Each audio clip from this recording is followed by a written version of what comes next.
오늘 주신 말씀을 한 번 더 몇 구절 읽어봅니다. 로마서 11장 29절.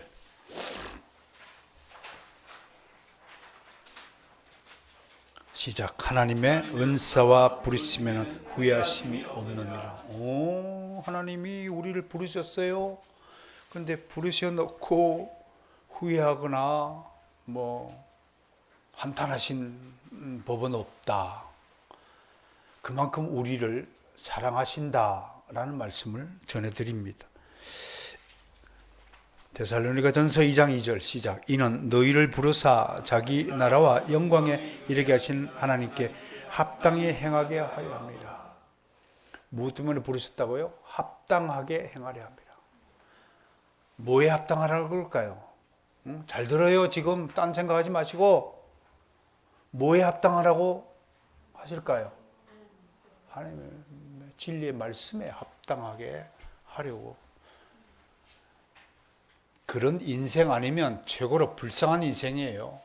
하나님의 말씀과 관계없이 따로따로 사는 인생은 가장 불쌍한 인생이에요. 좀 더 심하게 얘기하면요, 솔직히 살 필요가 없어요. 이왕 지옥 갈 거인데 뭐하러 이 땅에서 괴롭게 살다가 지옥 가요. 빨리 지옥 가는 것이 훨씬 편해요. 하나님에 합당하게 살지 않으려면, 좀 심하게 얘기했나요? 아닙니다. 지옥은 빨리 가는 게 좋습니다. 에베소서 1장 13절 시작. 그 안에서 너희도 진리의 말씀 곧 너희의 구원의 복음을 듣고 그 안에서 약속의 성령으로 인치심을 받았다. 여러분이 부르심을 받았다, 하나님 나라의 초청을 받고 하나님 나라의 백성이 되었다라고 하는 것은 성령으로 인치심을 받았다고 하는 것과 같다. 인치심 뭐예요? 성령의 도장을 꽉 찍었어요. 여러분의 신분은 절대로 이제 불변이다. 이걸 성경이 강조하고 있어요. 디모데전서 6장 12절 시작. 믿음의 선한 싸움을 싸워 영생을 취하라. 이를 위하여 내가 부르심을 받아 많은 정인 앞에서 선한 증언을 하였대. 믿음의 선한 싸움을 해야 한다. 악한 싸움을 하라는 것이 아니라 선한 싸움을 하라고 우리에게 당부하고 계십니다. 뭐가 선한 싸움일까요? 예? 여러분 각자에게 주어진 하나님의 목적이 있습니다. 부르심의 목적, 그것을 위하여 싸워야 합니다. 저는 이것을 뭐뭐답게라고 풀이하고 싶어요. 목사는 목사답게 살아야 합니다. 하나씩 오늘 하나님이 부르시다라는 제목의 설교를 여러분들에게 행할까 합니다. 금주부터 지난주에 배웠던 소위 구원의 서정, 즉 구원의 순서에 대해서 하나씩 알아보겠습니다. 물론 이런 순서에 대해서 이의를 제기하는 분들도 있습니다.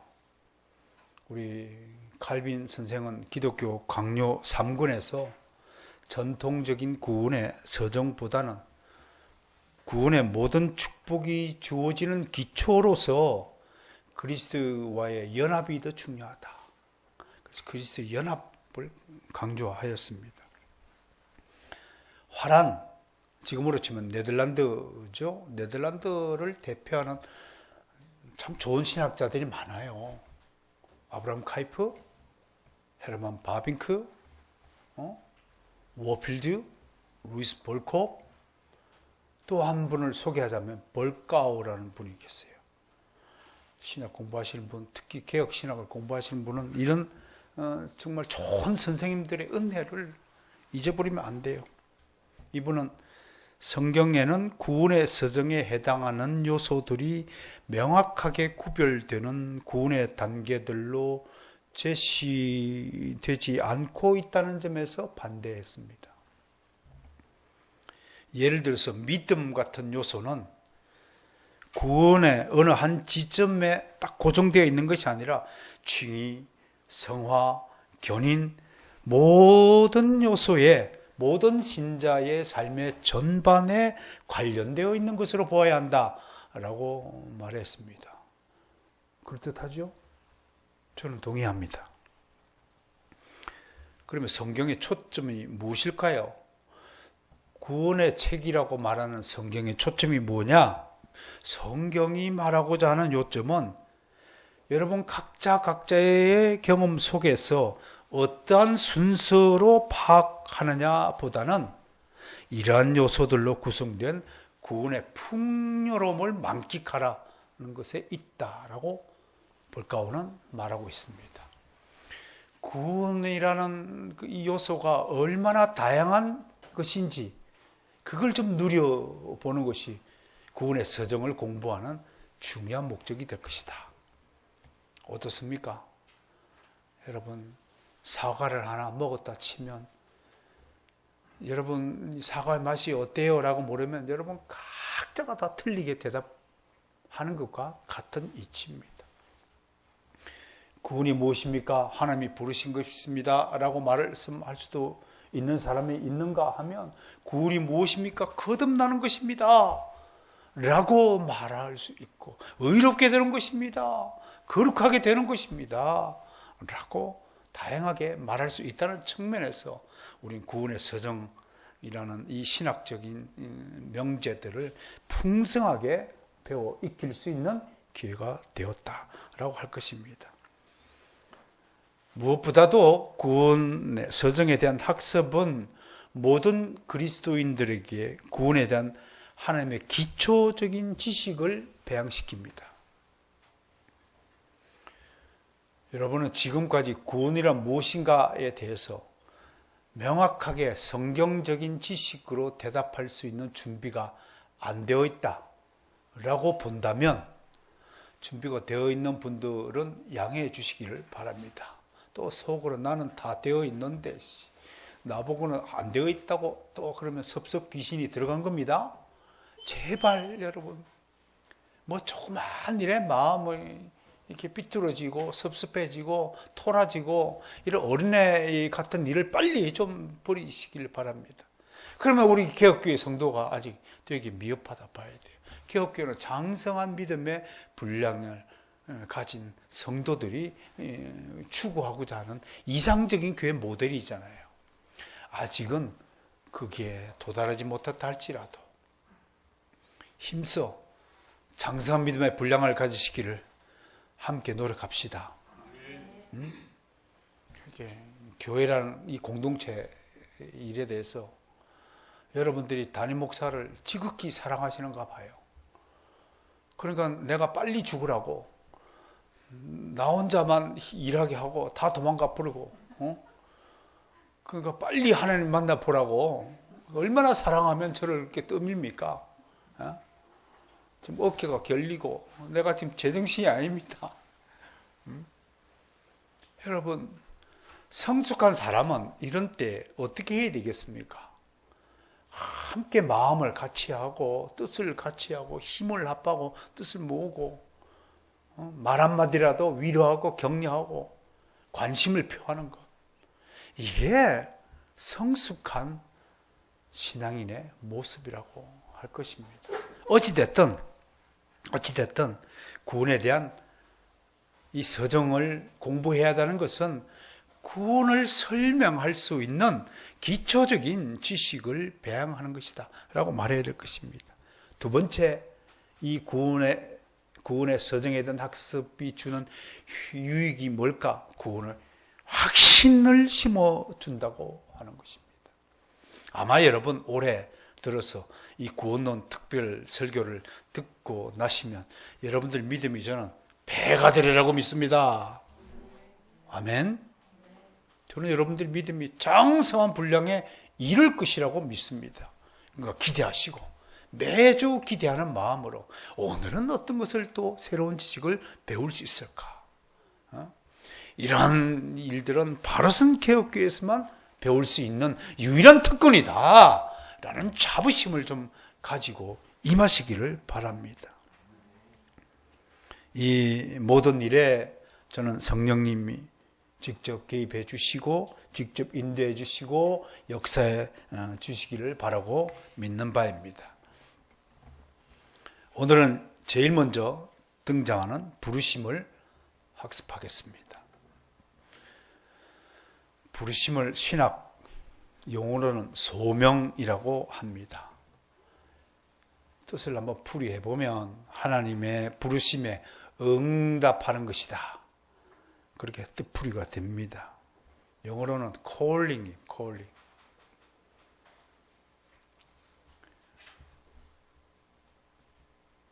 헬라어로는 크레시스라고 하는 단어인데요.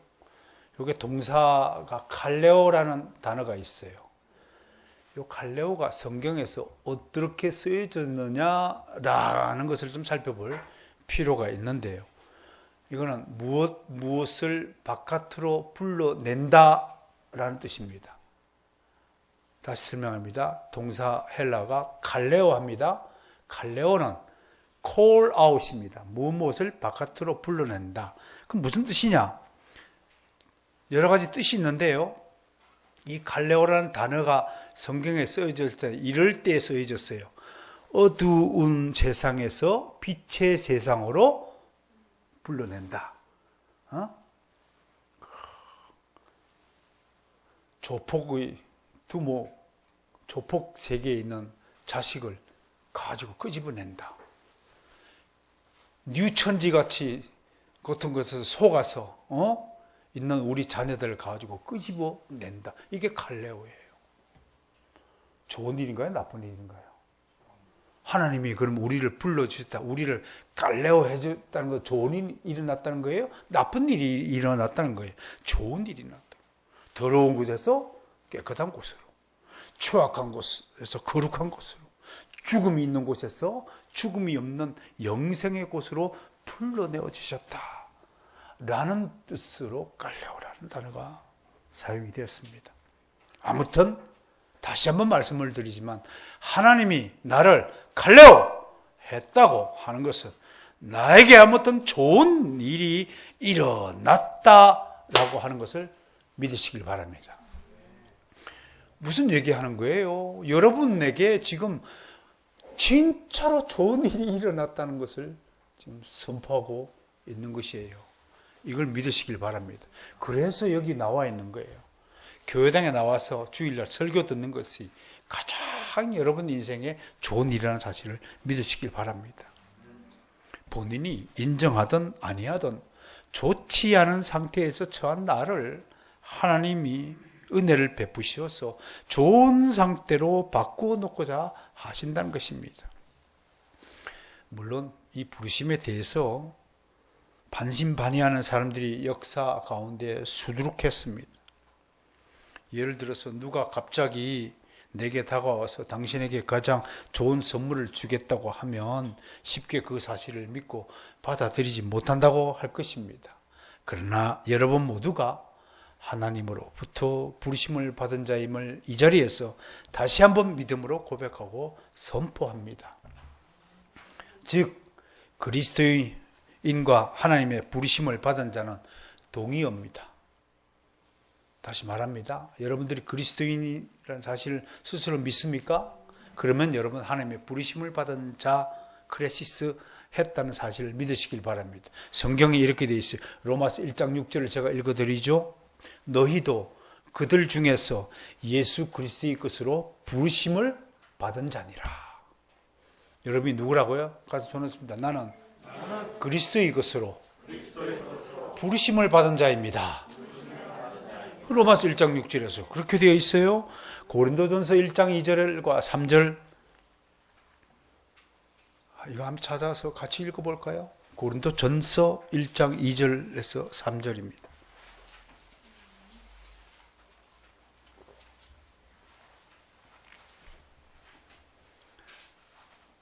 시작. 고린도에 있는 하나님의 교회 곧 그리스도 예수 안에서 거룩하여지고 성도라 부르심을 받은 자들 또 각지에서 우리의 주 곧 그들과 우리의 주 되신 예수 그리스도의 이름을 부르는 모든 자들에게 하나님 우리 아버지와 주 예수 그리스도로부터 은혜와 평강이 있기를 원하노라. 우리는 거룩하여지고 성도라 부르심을 받은 자이고 또 그리스도의 이름을 부르는 자가 되었다는 사실을 명확하게 말씀하고 있습니다. 할렐루야. 하나님의 부르심을 받은 여러분들을 축복합니다. 교회 앞에 살면서 매일 교인들을 만나는 한 사람이 있었습니다. 그는 그 마을에서 태어나고 그 동네에서 자랐고 그 고향에서 아버지가 가업으로 물려준 꽤 큰 음식점을 경영하면서 별탈 없이 살아온 사람인데 어느새 나이가 저처럼 60 넘긴 상태가 되었다 합니다. 솔직히 이 사람은 교회 덕분에 평생을 먹고 사는 사람이라고 해도 과언이 아닙니다. 왜? 대부분의 손님들이 앞에 있는 교인들이기 때문에 그렇습니다. 그런데 그는 바로 코앞에 있는 교회에 60평생 동안 단 한 번도 교회당 안으로 들어가 본 적이 없다고 하는 것입니다. 그렇다고 교인들과 친하지 않은 것도 아니에요. 굉장히 친하게 지내요. 뭐 무슨 집사부터 시작해갖고 거의 대부분 다 알고 인사하고 그리고 매우 유쾌하고 친절한 사람입니다. 또 교회가 하는 행사에 찬조금도 아끼지 않고 내는 사람입니다. 물론 그가 뭐 순수하게 찬조금을 내었다고는 볼 수 없겠죠. 뭔가 바라는 게 있겠죠. 사업적 목적으로요. 서로 좋은 인사하고 친하게 지내는 그런 사이인데 그런데 단 한 개가 안 되는 거예요. 수많은 교인들이 빈말이라도 스쳐 지나간 말이라도 예수 믿으세요. 그 말에는 한사코 손사래를 치는 겁니다. 어느 날 한 분이 정말 궁금해서 물어보았습니다. 사장님은 왜 다른 것은 다 오케이 하시면서 예수 믿으라는 소리에는 한사코 반대를 합니까? 뭐라고 대답할게요? 모르죠, 그건. 아무튼 저는 싫어요. 그러면서 또 다른 이유가 뭔가요? 아니, 보세요. 내가 이 큰 음식점을 운영하는데 언제 시간이 나서 내가 교회를 다니는 시간이 어디 있겠어요? 지금도 그는 교회 앞에서 잘 살고 있다고 합니다. 제가 이 얘기하려고 꺼낸 게 아니에요. 반면에 그의 아내는 다른 사람이 되었습니다. 갑자기 어느 날 아내가 교회에 나가겠다고 남편에게 말했습니다. 남편은 첫 반응이 뭘까요? 이 여자가 돌았나? 그게 첫 반응이에요. 하고 생뚱맞은 표정을 지으면서 펄펄 뛰었다고 합니다. 그런데 지금까지는 남편 말에 싹싹하게 순종하던 아내가 이번에는 완전히 달라졌다고 하는 것입니다. 예전 같으면 네 알았어요 라고 물러날 아내가 눈을 동그랗게 뜨더니 다른 건 몰라도 이거는 마크는 절대 안 돼요 라고 말하면서 기어이 교회 다니고 마는 것입니다. 남편 속으로 너무 놀라서 할 말을 잃고 주일날 아침만 되면 집을 나서는 아내의 등짝만 쳐다보고 한숨만 쉰다고 하는 것입니다. 교회 가는 것을 막자니 그러면 이혼해요 라고 하니까 갑자기 빨래는 누가 하고 밥은 어떻게 지어 먹고 대책이 없는 거예요. 그러니까 속으로 끙끙 앓고 그렇다고 방치하자니 일요일날 장사가 최고 잘 되는 날인데 음식점 장사가 걱정이 되고 좌불안석이 되어 있다고 합니다. 자, 이 얘기에서 여러분 보세요. 지금도 우리 주변에 그리스도인이 아닌 한 사람이 갑자기 회심을 하고 교회에 나오는 광경을 우리가 지금 목격하고 있습니다.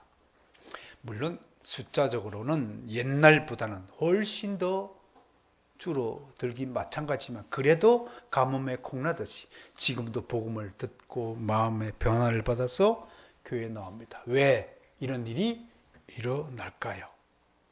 한마디로 하나님이 그를 부르셨기 때문이다 라고 말할 수 있는 것입니다.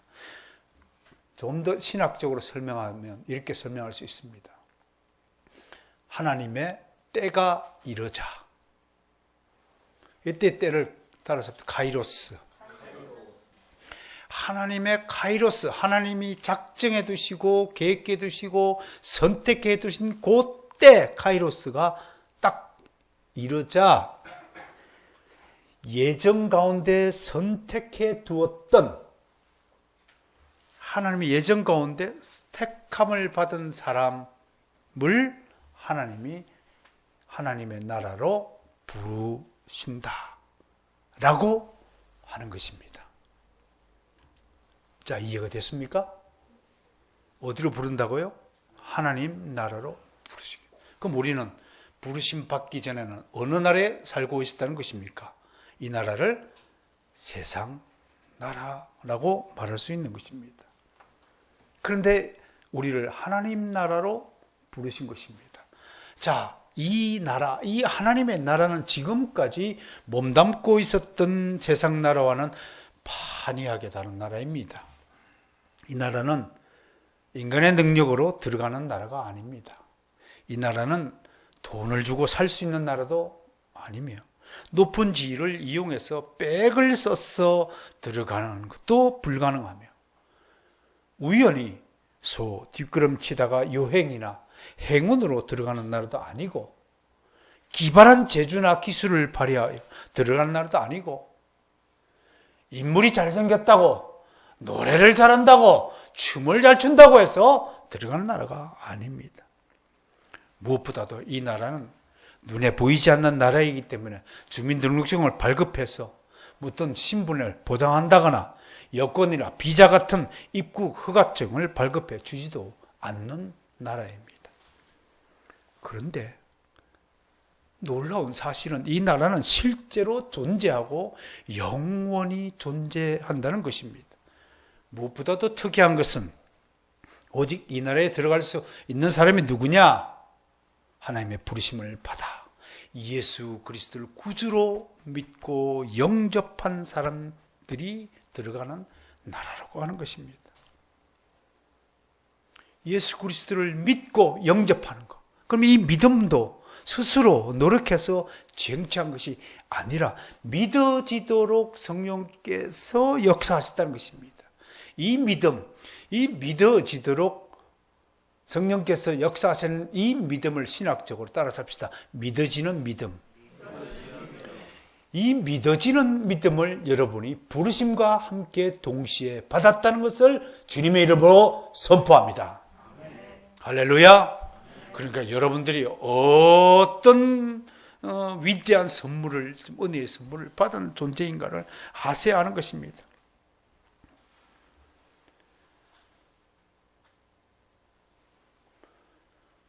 여러분, 우리는 초대교회로부터 주님께서 교회의 역사를 출발했잖아요.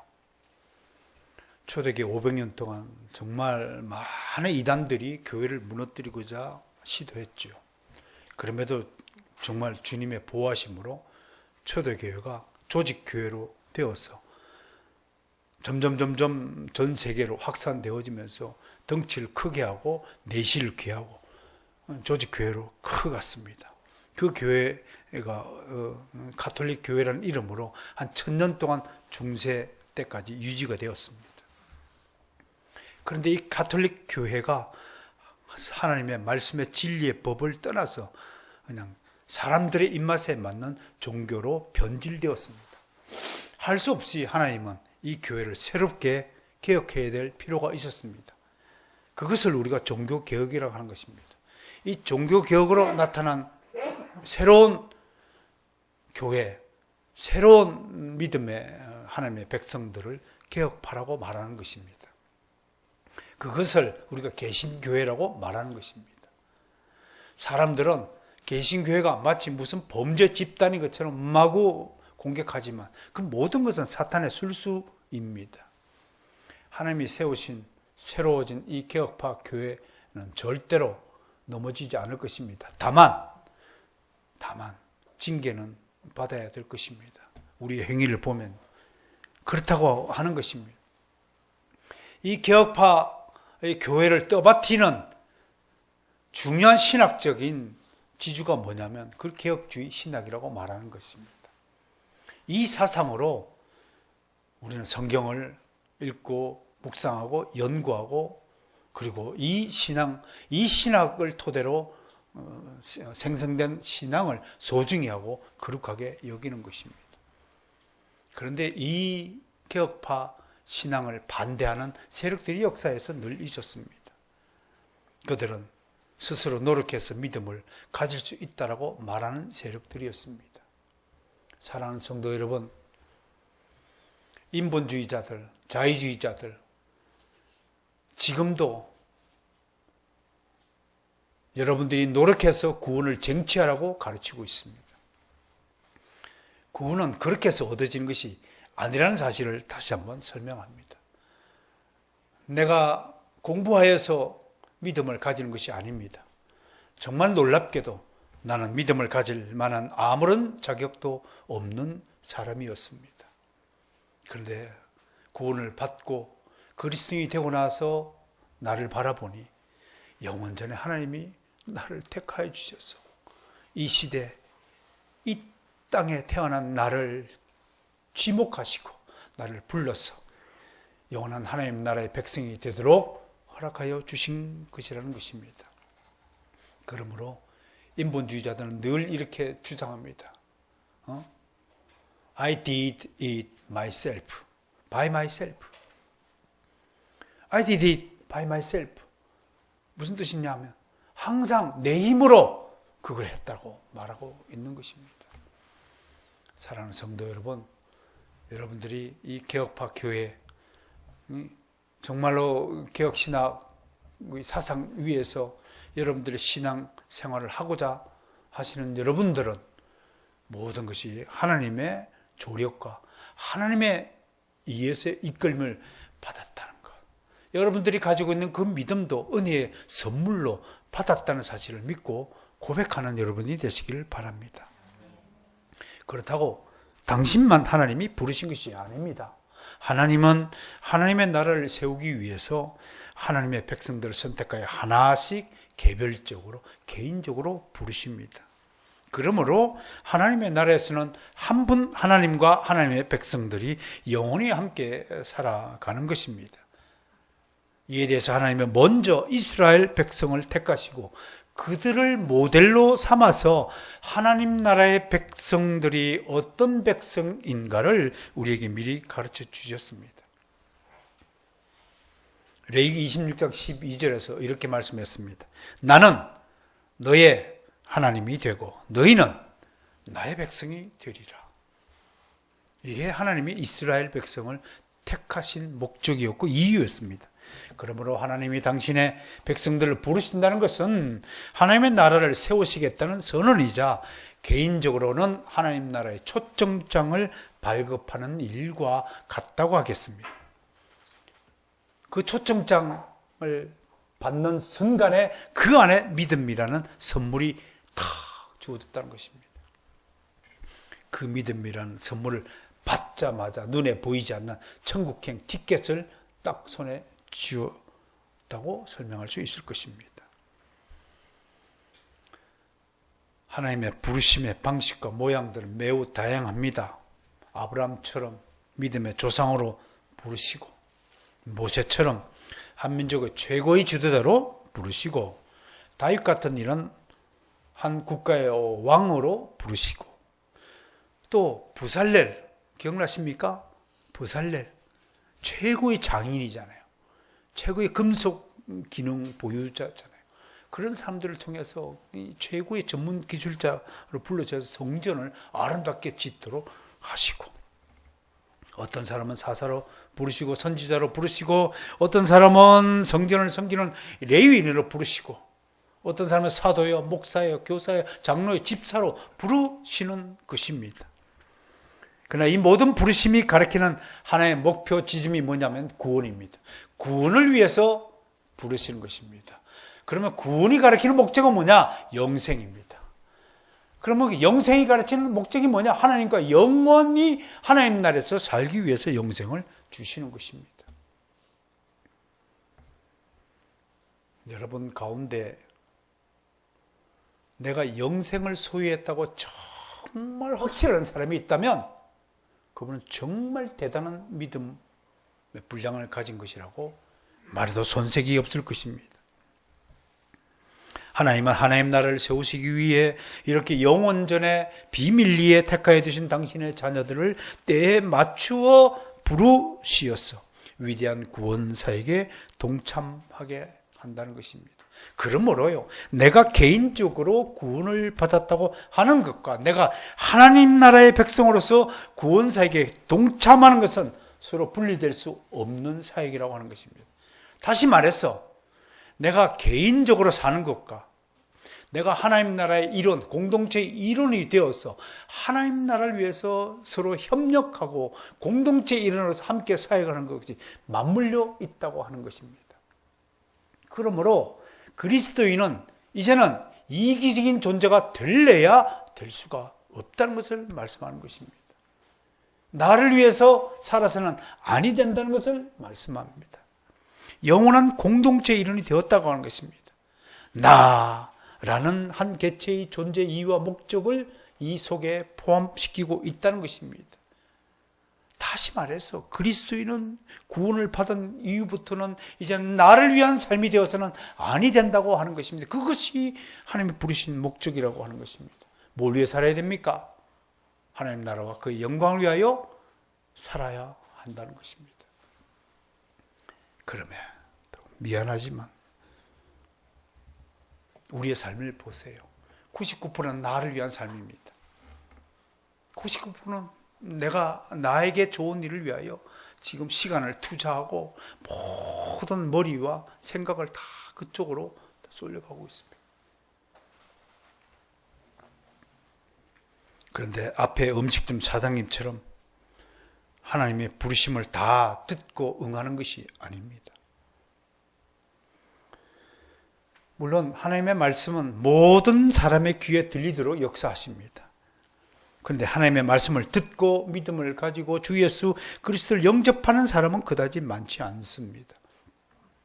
그래서 신학적으로요, 모든 사람의 귀에 들리도록 역사하는 하나님의 말씀의 역사를 외적 소명이라고 그래요. 이 외적 소명을 받은 자 중에서 특별히 믿음을 선물 받아서 하나님께로 나오는 역사를 내적 소명이라고 분류하는 거예요. 또 다른 학자들은 앞에 거는 일반 소명, 뒤에 거는 특별 소명이라고 또 이름을 짓기도 해요. 어떻든 보세요. 하나님의 공평무사하신 분이십니다. 그래서 모든 사람의 귀에 복음이 들리도록 하십니다.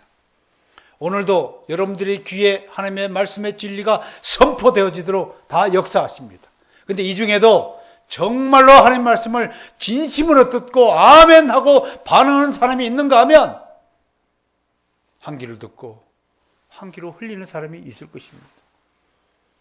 이것을 사자성어로 마이동풍이라 합니다.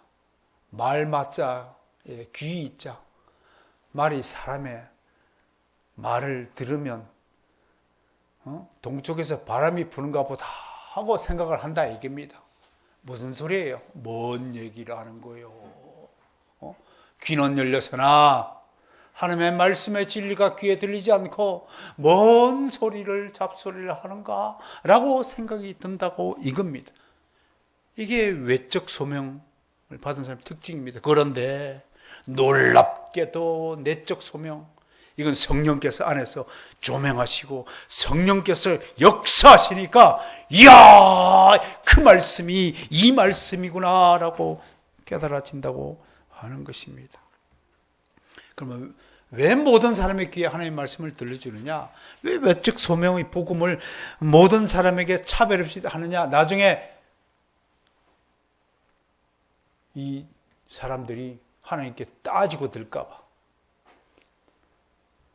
하나님이 선택받은 백성들에게만 복음이 들리도록 역사하지 않고 모든 사람에게 들리게 하는 것은 하나님이 나중에 나는 못 들었는데요 하고 따질까 봐 그랬다고 하는 것입니다. 변명하는 것을 미리 차단하는 효과를 거둡니다. 복음은 시간과 민족과 계급을 초월하여 모든 자에게 공평하게 주어집니다. 참 신기하죠. 하나님의 은혜를 받으면 그냥 있어도 술술술술 들어오고, 하나님의 은혜가 없으면 아무리 듣고자 해도 들리지 않아요. 이게 참 신기한, 이 현상을 따랐습니다. 성령의 조명. 그래서 성령의 세례를, 성령의 은혜를 받지 않고는 정말 신앙생활이 힘든 것이에요. 안 되는 것이에요. 이게 사람의 힘으로 되는 것이 아니라는 사실을 우리가 정말 알고 깨닫는 것입니다. 그러니까 억지로 되는 게 하나도 없어요. 우리 자식들이 부모 마음대로 됩니까? 안 되잖아요. 안 되는 거예요. 억지로 되는 거 없어요. 정말 간절히 기도하고 간구하고 자식을 처음부터 차근차근 나쁜 습관이 물들지 않도록 좀 집중력을 발휘하도록 잘 듣게 하기 위해서는 눈에 보는 것을 되도록이면 좀 이렇게 손에서 멀리 떨어져서 먹음직도하고 보암직도한 것들을, 탐스러운 것들을 좀 멀리 떨어지게 하는 것이 부모의 역할과 사명이에요. 근데 그걸 방치하고 그냥 자식이 하는 대로 내버려 두니까 안 들리는 거예요. 인생이 왜 망해요? 안 들리면, 하나님의 말씀이 들리지 않으면 망한 거예요. 요엘 선지자 2장 32절에서 이렇게 얘기했어요. 누구든지 여호와의 이름을 부르는 자는 구원을 얻으리니 이는 나 여호와의 말대로 시온산과 예루살렘에서 피할 자가 있을 것이요 남은 자 중에서 나 여호와의 부름을 받을 자가 있을 것입니다. 이사야서 선지자는 55장 1절에서 오라 너희 모든 목마른 자들아 물러 나오라 돈 없는 자도 오라 너희는 와서 사 먹되 돈 없이 값 없이 와서 포도주와 젖을 사라. 하나님은 어떻든 모든 사람들에게 이렇게 오라고, 교회로 오라고 초청하고 계십니다. 아마 한국인 치고 교회의 십자가를 보지 못했다는 사람은 없을 것입니다. 그러므로 한국인들은 복음에 있어서 변명치 못할 민족입니다. 그만큼 복음의 풍성한 은혜 속에 살고 있다고 할 것입니다. 자신의 의지가 조금이라도 있었다면 외적 소명에 관심을 가지고 한 번이라도 교회가 무엇을 말하는 것인지, 교회에서도 무슨 일을 하는 것인지, 교회가 어떤 곳인지 관심을 가졌을 것입니다.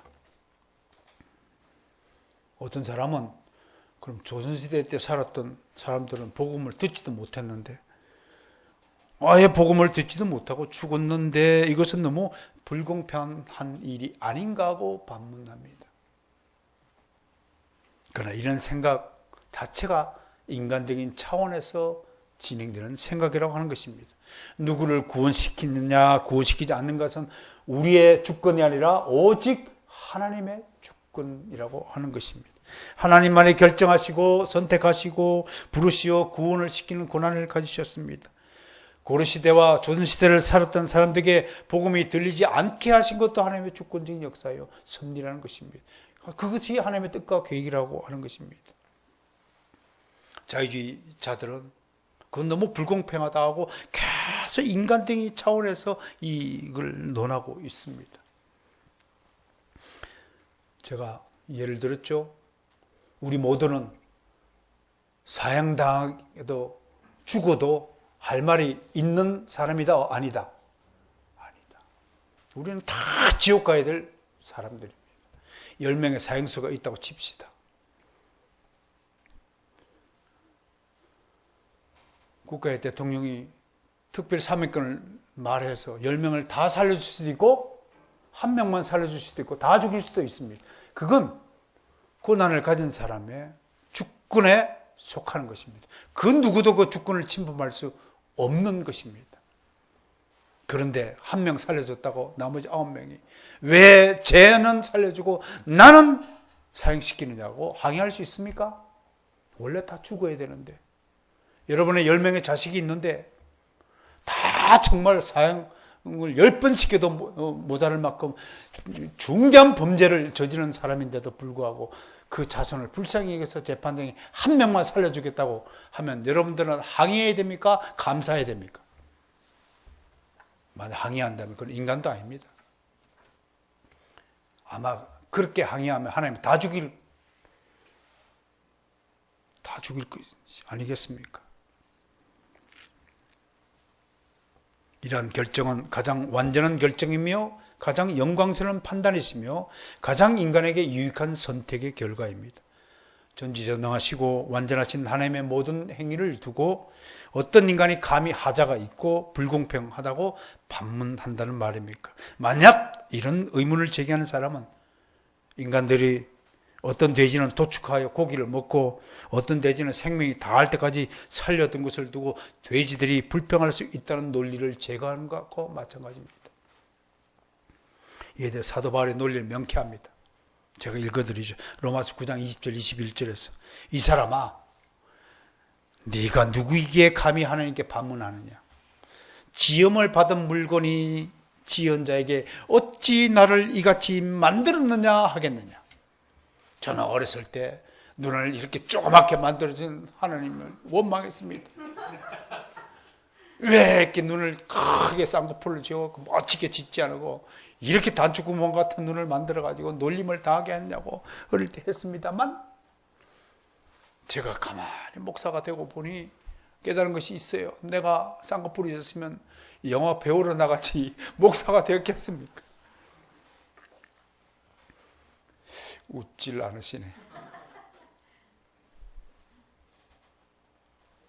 토기장이가 진흙 한 덩이로 하나는 귀 쓸 그릇을 하나는 천이 쓸 것을 만들 권한이 없느냐. 옛날 코미디 프로그램에 뱁삼룡 씨라는 유명한 코미디언이 있었습니다. 그 프로 중에 열차 안에서 다리를 왼쪽으로 꼬고 있는 사람에게 왜 왼쪽으로 꼬고 왔냐고 했더니 그 돌아가신 장로님 있잖아요. 구봉서 장로님이 거기서 내 마음이다. 여러분, 하나님이 지으신 것을 하나님의 마음입니다. 누가 완전하시고 전지전능하시고 영원무궁하신 우리 하나님의 행사, 결정, 선택, 행위에 대해서 한가하고 따질 수 있단 말입니까? 이제 내적 소명을 좀 알아봅니다. 이것은 성령의 역사에서 믿음이 투입되어져서 죄인의 마음속에 복음을 긍정적으로 받아들이게 합니다. 죄인으로 하여금 하나님께로 향하도록 감화케 합니다. 오늘 하나님의 말씀을 듣고 마음에 감동이 일어났다면 여러분들 성령의 역사가 일어난다는 증거입니다. 감동케 해서 구원에 이르도록 효과를 가져옵니다. 이 내적 소명이야말로 죄인의 마음을 움직여서 구원의 길로 인도하는 것입니다. 그래서 이것을 다른 말로 신학적으로 굉장히 효력이 있는 부르심이다. 성령에 의해서 이끌림을 받는 소명에 대해서 유효적 소명, effective calling이라고 말하고 있습니다. 다시 말했어요. 똑같이 하나님 말씀을 들었음에도 누구는 외면하지만 성령의 내적 소명을 받은 사람, 성령의 내적 조명을 받은 사람, 성령의 역사하심을 받은 사람인 적극적으로 마음을 돌이키고 반응한다는 것입니다. 갑자기 하나님 말씀이 귀에 쏙쏙 들리지고 믿어지게 된다는 것입니다. 마음에 감동이 일어나고 죄들을 자신의 추악한 죄들이 생각나면서 후회가 막급하고 눈물이 쏟아지고 자신이 얼마나 추악한 죄인인가를 깨닫는 역사가 일어난다고 하는 것입니다. 이것을 우리가 내적 소명이라고 하는 것입니다. 난 여러분들이 이 내적 소명을 받았을 때를 여러분들이 기억하시라고 믿습니다. 그걸 우리가 다른 말로 첫사랑을 받았을 때라고 말합니다. 저도 첫사랑 받았을 때 많이 울었습니다.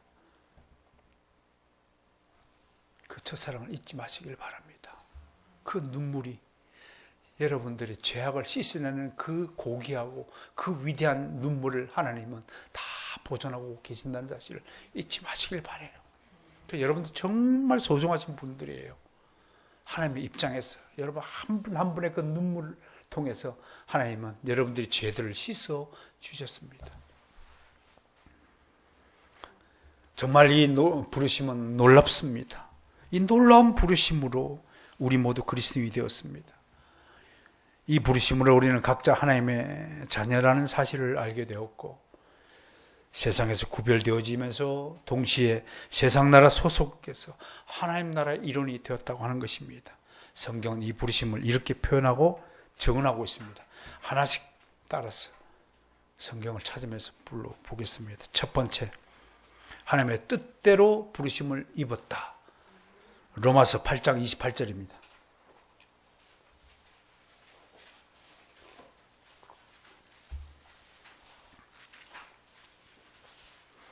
로마서 8장 28절 시작. 우리가 알거니와 하나님을 사랑하는 자 곧 그의 뜻대로 부르심을 입은 자들에게는 모든 것이 합력하여 선을 이루느니라. 이 무슨 말씀이냐? 여러분들 한 사람 한 사람 부르신 것은 결코 아무런 목적 없이 부르지 않았다고 하는 것입니다. 반드시 그러므로 여러분의 인생에는 이제 부르심을 받은 여러분의 인생에는 목적이 있습니다. 그 목적을 위해 투자하는 여러분들이 일생들이 되시기를 주님 축원합니다. 두 번째로 아까 읽은 로마서 11장 29절 본문에 있는 것처럼 이 부르심은 영원토록 취소되지 않습니다. 왜? 하나님께서 후회하지 않으시는 부르심이기 때문에 그렇습니다. 세 번째로 이 부르심으로 모든 신자가 얻게 될 선물이 영생이라고 하는 것입니다. 디모데전서 6장 12절입니다. 아까 본문에도 있는 것이죠. 믿음의 선한 싸움을 싸우라. 영생을 취하라. 이를 위하여 내가 부르심을 받았고 많은 정인 앞에서 선한 정언을 하였도다 라고 말했습니다. 네 번째로 이 부르심으로 말미암아 하나님 나라에 들어가는 영광에 이르게 됩니다. 데살로니가전서 2장 12절 본문 말씀이죠. 이는 너희를 부르사 자기 나라와 영광에 이르게 하시는 하나님께 합당히 행하게 하려 하십니다. 오늘 부르심에 대해서 이것저것을 살펴보았습니다. 그러나 안타깝게도 복음을 듣고 그리스도에게로 나오는 사람이 많지 않습니다. 물론 이 사실도 하나님께서 이미 다 알고 미리 말씀해 주셨습니다. 마태복음 22장 14절에서 이렇게 얘기했습니다. 청함을 받은 자는 많되 택함을 받은 자는 적으니라. 로마서 9장 27절 또 이사야가 이스라엘에게 관하여 외치되 이스라엘의 자손들의 수가 바다의 모래 같을지라도 남은 자만 구원을 받으리니 성령의 내적 소명을 받은 자만 구원을 받으리니 하는 말과 같은 것입니다. 그러므로 우리는 하나님의 택함을 받아 하나님의 부르심을 입고 구원을 받은 하나님의 백성이 되었다는 사실을 감격하시기를 바랍니다. 도무지 믿기지 않은 일이 지금 내게 일어난 것입니다. 그러므로 정말 열렬하게 하나님을 사랑해야 할 것입니다. 하나님께 감사해야 될 것입니다. 그럼에도 명심할 것이 하나 있습니다. 마지막으로요. 그리스도인이란 예수 그리스도의 이름표를 가슴에 달고 다니는 사람이다 라고 말할 수 있습니다. 이름표를 가졌다는 것은 누구 앞에서도 나의 신분을 당당하게 내보인다고 하는 것입니다. 이름표는 공적으로 나의 신분에 대한 의무감을 함께 표방하고 있다는 의미입니다. 사관학교 생도들은 가슴에 일반 대학생들과 좀 다르게 이름표를 달고 다니잖아요. 그 얘기는 생도로서 사관학교의 생도로서의 은행심사를 가져야 한다는 의무감을 표방하는 것이다 라고 말하는 것입니다. 요즘 아이들이 예전보다 더 많이 불량해졌다고 평가를 받는 것은 옛날처럼 교복에 이름표를 달지 않고 살기 때문에 그렇다고 한다고 말합니다. 사람들이 나쁜 행동할 때 자기 이름을 숨기잖아요. 여러분 인터넷에 댓글 달 때 실명으로 답니까? 익명으로 답니까? 익명으로 단다는 것은 좋은 일이 아니라는 것을 스스로 지금 말하는 것입니다. 다른 사람을 괴롭히는 일이라는 사실을 익명을 통해서 말하는 것 자체가 아주 범죄 행위라고 할 것입니다. 사랑하는 성도 여러분, 부르심을 입었다는 것은 이제 이름값을 하고 살아야 한다라고 풀이하고 싶습니다. 이것이 오늘 제가 여러분에게 드리는 교훈의 값입니다. 그리스도인이라는 이름표를 달고 산다는 것, 그것은 세상 앞에서 빛과 소금의 사명을 다하고 살아야 된다는 뜻입니다. 우리 모두의 위대한 이름인 예수 그리스도의 이름을 먹칠하지 말고 살아야 한다는 뜻이 여기에 숨겨져 있습니다. 이것이 하나님께 영광을 올리고 하나님 나라를 건설하는 초석이 될 것이라고 믿어 의심치 않습니다. 자, 옆 사람하고 인사합시다. 부르심을 받은 당신을 축복합니다. 기도하겠습니다.